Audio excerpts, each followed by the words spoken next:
Bien, mis amigos, y un día más trayéndoles las últimas noticias de Venezuela hoy. Porque así como hemos visto que hay países que albergan en su territorio a quienes han cometido esos hechos y además se arrogan la capacidad de hacerlo y lo dicen ante el mundo, hoy también podemos ver casos que son absolutamente incontrovertibles, embajador. Arrancamos con información de último momento. Presten mucha atención a esta noticia. ¿Qué implicaría para Venezuela ser declarado país patrocinador del terrorismo? El presidente colombiano Iván Duque le ha pedido al país estadounidense declarar a Venezuela como un país patrocinador del terrorismo por albergar guerrilleros del ELN y disidentes de las FARC. Desde Venezuela lo acusan de cínico. El Gaor 33, por dar un ejemplo, está protegido en territorio venezolano. Iván Márquez está en Venezuela, Romaña está en Venezuela, El Paisa está en Venezuela. Y tenemos también allá a Antonio García y tenemos también allá a Pablito. El canciller venezolano Jorge Arreaza ha tachado al presidente de Colombia, Iván Duque, de cínico por acusar a la nación caribeña de proteger a las guerrillas del ELN y a disidentes de las FARC, que perpetraron varios atentados, y pedir al país estadounidense que lo declare país promotor del terrorismo. Duque, no sea tan cínico, usted está al frente de un narcogobierno exportador de drogas y violencia, una fábrica de terroristas en el poder que ha liquidado la opción de la paz interna y envía mercenarios para generar violencia y asesinar presidentes en la región, había escrito Jorge Arreaza en su cuenta de Twitter. El mensaje es una respuesta a otro de Duque en el que acusa a la dictadura venezolana de albergar en su territorio a criminales de la calaña de los disidentes de las FARC, Luciano Marín Arango, alias Iván Márquez, y Henry Castellanos Garzón, alias Romaña. Por solo mencionar algunos, claramente, esa anuencia del régimen dictatorial de Venezuela amerita una declaratoria por parte de los Estados Unidos también como un país promotor del terrorismo. Y esa declaración tiene como objetivo no solamente develar esa relación connivente y perniciosa, sino también que puedan ellos tomar un camino, o seguir patrocinando al terrorismo o entregar el terrorismo a las autoridades de los países que los están buscando. Esa anuencia amerita una declaratoria por parte del país estadounidense y de ese régimen como promotor del terrorismo, que sirva para revelar esa relación conveniente y perniciosa, destacó el mandatario colombiano en su cuenta de Twitter también. El mensaje está acompañado de un video de su participación en el tercer Seminario Internacional de Análisis y Prevención del Terrorismo Urbano, que se desarrolla en la ciudad de Bogotá, en el cual participó el embajador del país estadounidense en Colombia, Philip Goldberg. Claramente, esa anuencia del régimen dictatorial de Venezuela amerita una declaratoria por parte del país estadounidense también como un país promotor del terrorismo, había subrayado ese foro. El ministro de Defensa, Diego Molano, también aseguró recientemente que tanto el atentado contra el presidente Iván Duque el pasado 26 de junio, cuando viajaba en el helicóptero presidencial, como contra de la Brigada 30, ubicada en la ciudad de Cúcuta, capital del departamento del norte de Santander, fronteriza con la nación, cometido 11 días antes, fue planeado desde Venezuela. En esa línea, el fiscal general de Colombia, Francisco Barbosa, también aseguró en esa ocasión que las autoridades colombianas tienen pruebas de que esos atentados fueron perpetrados por el Frente 33 de las disidencias de las antiguas FARC, que están lideradas por alias John Mechas y se refugian en el país de Venezuela. El bloque Magdalena, a medio de las disidencias de las FARC, reconoció en un video publicado el fin de semana que fue el autor del ataque contra la Brigada 30 del Ejército en Cúcuta, donde explotó un carro bomba, y el atentado contra Iván Duque y parte de su gabinete cuando se transportaban en su helicóptero presidencial. Y mis amigos, estas son las noticias del momento. Continuamos con más información.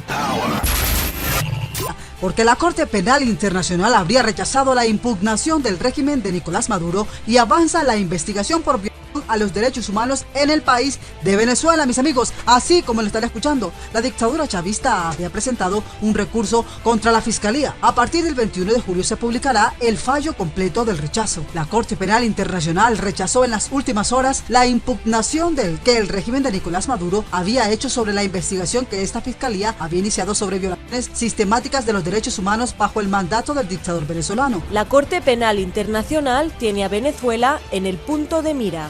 En 2018, el organismo inició una investigación preliminar enfocada en presuntas violaciones de derechos humanos. La resolución preliminar, que lleva a fecha del 2 de julio, se reconoció recién hoy y estará completa a partir del próximo 21 de julio, día en que vence el plazo para que Venezuela presente su alegato para completar el fallo y avanzar en la acusación formal. El pronunciamiento conocido este lunes da respuesta a la solicitud de la Fiscalía de la Corte Penal Internacional para que los escritos presentados durante la incidencia sean publicados con versiones editadas para proteger a las víctimas y testigos, entre otros afectados. En tal sentido, de acuerdo al documento al que accedió Infobae, la Cámara que evaluó las presentaciones de la dictadura decidió desestimar el recurso del control judicial que formuló Venezuela in limine, es decir, por su improcedencia y por ser abiertamente prematuro. De acuerdo al artículo 11 de la resolución, la Cámara rechazó que el artículo 21.3 del estatuto pudiera servir de base jurídica para la reparación solicitada. La sala habría indicado que el marco jurídico del tribunal prevé una oportunidad procesal para presentar el tipo de impugnaciones que estaba siendo presentada por Venezuela y por lo tanto no existe ninguna laguna en el derecho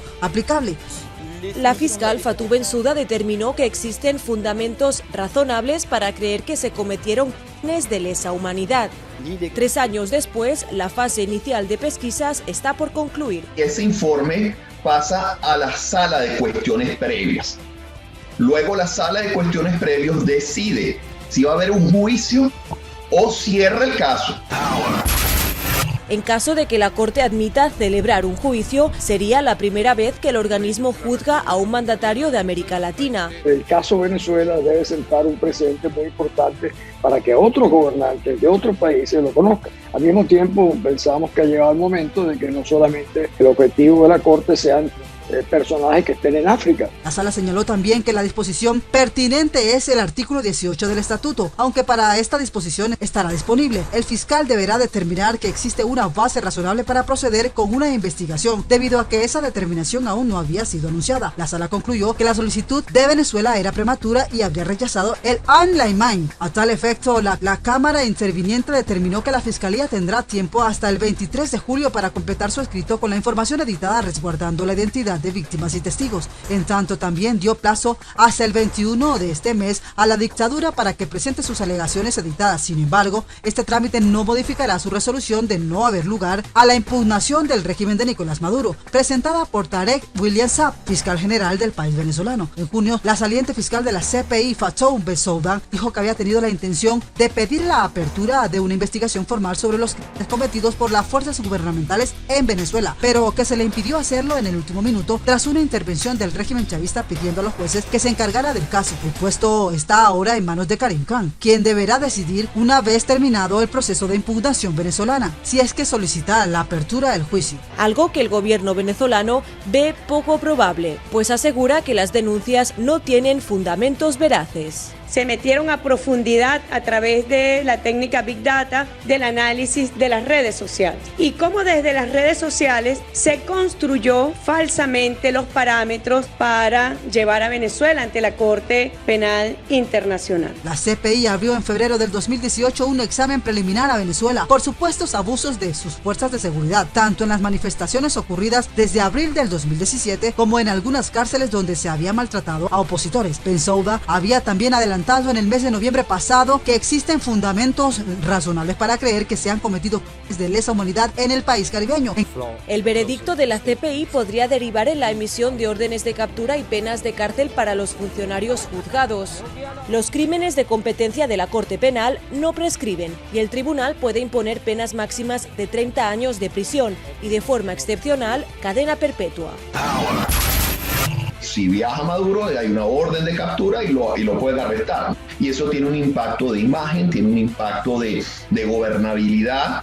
Pero la investigación sobre Venezuela en la CPI no ha estado exenta de polémicas. Mientras organizaciones como la OEA denunciaron la demora en el proceso, en el último informe hecho público mencionó posibles delitos de tortura la violencia sexual y persecución por motivos políticos cuyas víctimas habrían sido miembros de la oposición. En junio, tras el recambio en la fiscalía, la oposición venezolana pidió a Khan celeridad sobre el caso venezolano, ya que se han agotado todas las instancias internas para conseguir justicia. Julio Borges, nombrado por el presidente interino de Venezuela, Juan Guaidó, comisionado para las relaciones exteriores, habría añadido: lamentablemente el sistema judicial venezolano es parte de la estructura de poder que comete crímenes. Expertos vaticinan que este mes de junio, con la salida de la fiscal Bensouda y la llegada de su sucesor, Karim Khan, las denuncias podrían tomar un nuevo rumbo. El nuevo fiscal, que sí es un especialista en el área criminal, en el área de procedimiento, puede ser mucho mejor en montar un buen expediente.